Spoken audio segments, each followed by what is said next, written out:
Hello everyone, आज हम लोग पढ़ने वाले हैं बहुत ही important topic hypoxia. Video start करने से पहले अगर आप इस चैनल पर नए हैं तो प्लीज़ इसे सब्सक्राइब कीजिएगा और वीडियो पसंद आती है तो प्लीज़ इसे लाइक एंड शेयर ज़रूर कीजिएगा। चलिए स्टार्ट करते हैं। Hypoxia, hypoxia means low, hypo means low, oxygen level. तो यहाँ क्या हो रहा है, ऑक्सीजन लेवल जो है वो लो हो रहा है। तो ये 4 टाइप्स का रहता है: hypoxic hypoxia, anaemic hypoxia, stagnant hypoxia and histotoxic hypoxia. तो इन चारों हाइपॉक्सिया को हम लोग 1 बाय 1 डिटेल में अंडरस्टैंड करने की कोशिश करते हैं और देखते हैं कि इनमें क्या डिफरेंसेस रहते हैं। देन हाइपॉक्सिक हाइपॉक्सिया, इसे हम आर्टीरियल हाइपॉक्सिया भी कहते हैं। It means oxygen tension is low in arterial blood. जो आर्टीरियल ब्लड है उसमें ऑक्सीजन टेंशन अब लो है due to low oxygen content in the blood. मतलब ब्लड में ही ऑक्सीजन कम है, ठीक है, उसकी वजह से ऑक्सीजन टेंशन जो है आर्टीरियल ब्लड में लो हो गया है। तो मेनली कब होता है ऑक्सीजन कंटेंट लो? निमोनिया में, कंजेस्टिव हार्ट फेलियर में, ट्यूबरकुलोसिस में, इनमें ऑक्सीजन कंटेंट जो है ब्लड के अंदर लो हो जाता है और आर्टीरियल ब्लड के अंदर ऑक्सीजन लेवल भी डिक्रीज़ हो जाता है। But oxygen carrying capacity normal रहती है, आर्टरीज़ की और टिश्यूज़ की। ब्लड फ्लो रेट भी नॉर्मल रहता है। Then utilization of oxygen by tissues, that is also normal, and in this oxygen therapy is useful. ठीक है, तो इसमें क्या सब चीज़ नॉर्मल रहती है, ओनली ऑक्सीजन जो रहता है आर्टीरियल ब्लड में वो कम हो जाता है। ठीक है, बाकी ऑक्सीजन कैरिंग कैपेसिटी ब्लड की and blood flow rate and utilization of oxygen by tissues, ये सब कुछ नॉर्मल रहता है और ऑक्सीजन टेंशन लो होता है because of low oxygen content in the blood. ठीक है, नेक्स्ट हाइपॉक्सिया जो रहता है वो अनीमिक हाइपॉक्सिया। अब क्या होता है यहाँ पे, ऑक्सीजन टेंशन तो नॉर्मल है ब्लड के अंदर, बट जो ऑक्सीजन कैरिंग कैपेसिटी जो रहती है ना ब्लड की, वो कम हो जाती है अनीमिया की वजह से।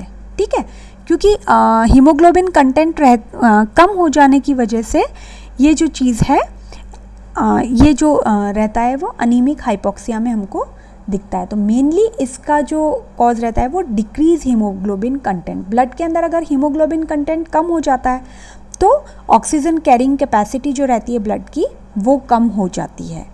अब यहाँ पे आर्टीरियल ब्लड के अंदर तो ऑक्सीजन हमारा देखिए नॉर्मल है, यहाँ पे देखिए डिक्रीज़ हो गया था, लेकिन यहाँ पे देखिए नॉर्मल है। तो हाइपॉक्सिक हाइपॉक्सिया में क्या है, ऑक्सीजन टेंशन हमारा लो है लेकिन यहाँ हमारा ऑक्सीजन टेंशन नॉर्मल है। ठीक है, आर्टीरियल ब्लड के अंदर, लेकिन उसी की वजह से ऑक्सीजन कंटेंट यहाँ कम हुआ था, लेकिन यहाँ ऑक्सीजन कैरिंग कैपेसिटी कम हो गई क्योंकि अनीमिया की वजह से हीमोग्लोबिन कंटेंट कम हो जाता है और ऑक्सीजन कैरिंग कैपेसिटी कम हो गई है, लेकिन blood flow rate and utilization of oxygen by tissues ये सब कुछ नॉर्मल है। ठीक है, और इसमें भी ऑक्सीजन थेरेपी जो है वो यूज़फुल है। नेक्स्ट हाइपॉक्सिया है स्टैग्नेंट और इस्केमिक हाइपॉक्सिया। अब यहाँ क्या था, oxygen tension and oxygen carrying capacity दोनों ही नॉर्मल है, लेकिन क्या हो रहा है यहाँ, ब्लड फ्लो जो है टिश्यूज़ में वो डेफिशिएंट हो गया है, वो कम हो गया है, मतलब ब्लड फ्लो नहीं कर रहा है वहाँ पे। टेंशन, ऑक्सीजन टेंशन और कैरिंग कैपेसिटी दोनों ही नॉर्मल है, बट ब्लड फ्लो वहाँ पे इजी नहीं कर पा रहा है। क्या कारण हो सकता है उसका, थ्रोम्बोएम्बोलिज्म और कंजेस्टिव हार्ट फेलियर के अंदर। तो अब यहाँ देखिए बाकी सब तीनों चीज़ें नॉर्मल है, लेकिन ब्लड फ्लो रेट जो है हमारा वो कम हो गया है। ठीक है, और ब्लड फ्लो कम है तो यहाँ पे कुछ एक्सटेंट तक ही हमारी ऑक्सीजन थेरेपी यूज़फुल हो रही है क्योंकि वहाँ ऑक्सीजन पहले ही पहुँच ही नहीं पा रही है। ठीक है, ब्लड फ्लो कम होने की वजह से, जबकि ऑक्सीजन जो है आर्टीरियल ब्लड में वो नॉर्मल है, ऑक्सीजन कैरिंग कैपेसिटी भी नॉर्मल है, लेकिन फ्लो रेट कम हो गई है। अब हमारा टिश्यूज़ भी ठीक से यूटिलाइज़ कर पा रहा है, लेकिन अब यहाँ पे हमारा जो फ्लो रेट है ब्लड का वो नॉर्मल नहीं है। नेक्स्ट टाइप का जो हमारा हाइपॉक्सिया है वो है हिस्टोटॉक्सिक हाइपॉक्सिया। अब इसमें क्या रहता है भाई, oxygen tension, oxygen carrying capacity, blood flow rate, सारी चीज़ें हमारी नॉर्मल है। लेकिन अब यहाँ गड़बड़ कहाँ हो गई है, टिश्यूज़ में दिक्कत आ गई है। अब जो टिश्यूज़ हैं they are fail to extract the oxygen from the blood, वो ब्लड से ऑक्सीजन नहीं ले पा रहे हैं। ठीक है, तो ऐसा मेनली कब हमें दिखता है, साइनाइड या फिर सल्फाइड पॉइजनिंग के अंदर। ठीक है, तो टिश्यूज़ इसमें नहीं ले पाते हैं। तो अब यहाँ क्या हो रहा है, ऑक्सीजन जो है आर्टीरियल ब्लड में और ऑक्सीजन कैरिंग कैपेसिटी जो है, ब्लड फ्लो रेट है, सब कुछ नॉर्मल है, लेकिन टिश्यूज़ उस ऑक्सीजन को यूटिलाइज नहीं कर पा रहा है। और ऐसे में जो है ऑक्सीजन थेरेपी भी यूज़फुल नहीं है। तो हमने 4 टाइप्स के हाइपोक्सिया देखे।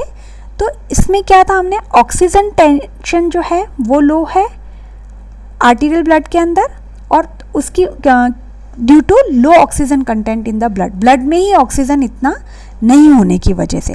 लेकिन यहाँ ऑक्सीजन टेंशन नॉर्मल है, लेकिन कैपेसिटी जो है वो ऑक्सीजन कैरिंग कैपेसिटी वो कम हो गई है, क्योंकि हीमोग्लोबिन नहीं कम हो गया है उसका कंटेंट, उसकी वजह से।